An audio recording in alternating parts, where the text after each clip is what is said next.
খুব একটা শিক্ষিতও নই, কোথায় ভুল বলে ফেলবো, ট্রোলিংয়ের যুগ। তার চেয়ে কাজ দিয়ে আমায় চিনুক, ভালো খারাপ কাজ নিয়ে কথা হোক, আমি তাতে ওপেন।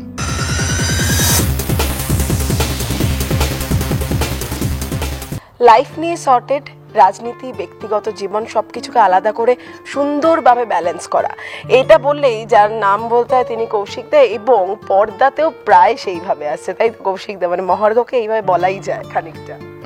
বুঝতে পারছি না, এবং চেষ্টা করব কৌশিকের সাথে যত মিল কম খুঁজে পাই তাহলে পার্টটা একটু অন্যরকম হবে, তাই এখন ওইভাবে ভাবতে চাইছি।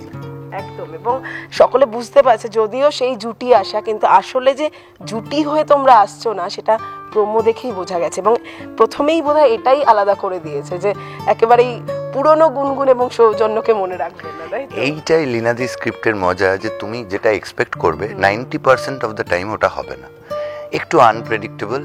আর এই গল্পটাও তো আনপ্রেডিক্টেবল, নতুন ধাঁচের, তো থাকুক না একটু টুইস্ট, দেখা যাক না কি হয়, আমরাও শিওর নই এখনো কি হবে।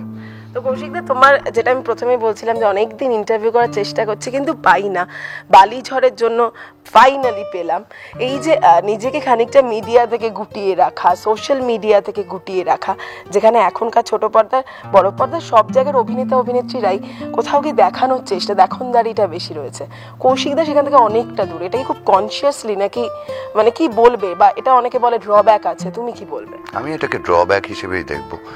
দেখনধারী শব্দটার সাথে আমি একমত নই। যে মাধ্যমে কাজ করছি, তুমি যদি না পৌঁছো, নিজেকে যদি শোকেস না করো, লোকে জানবে কি করে? কিন্তু সামহাও আমি ওতে পটু নয়, ওটা আমার জন্য ওয়ার্ক করে না। আমি খুব লিমিটেড অ্যাক্টর, আমি চাই না মানুষ কৌশিককে লোকে চিনে যাক, তাহলে বুঝে যাবে যে আমি অভিনয় জানি না। তাই যত নিজেকে না ফেস করানো যায় ততই মঙ্গল। আর খুব একটা শিক্ষিতও নই, কোথায় ভুল বলে ফেলবো, ট্রোলিংয়ের যুগ। তার চেয়ে কাজ দিয়ে আমায় চিনুক, ভালো খারাপ কাজ নিয়ে কথা হোক, আমি তাতে ওপেন। একদম। কৌশিকদা এই যে ট্রোলিং এর কথা বলে, ট্রোলিং কি ভাবায়? আমার মনে হয় না মানুষ কৌশিকদাকে কখনো একদমই ভাবায় না, বরং আমি মজাও পাই।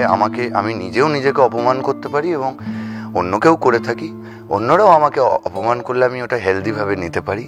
আমার বড় হওয়া স্ট্রাগল এটা আমায় শিখিয়েছে। এবং কি অসুবিধা, পেছনে না বলে অন্তত সামনাসামনি বলছে, একটু ক্লিয়ারিটি পাওয়া যায়।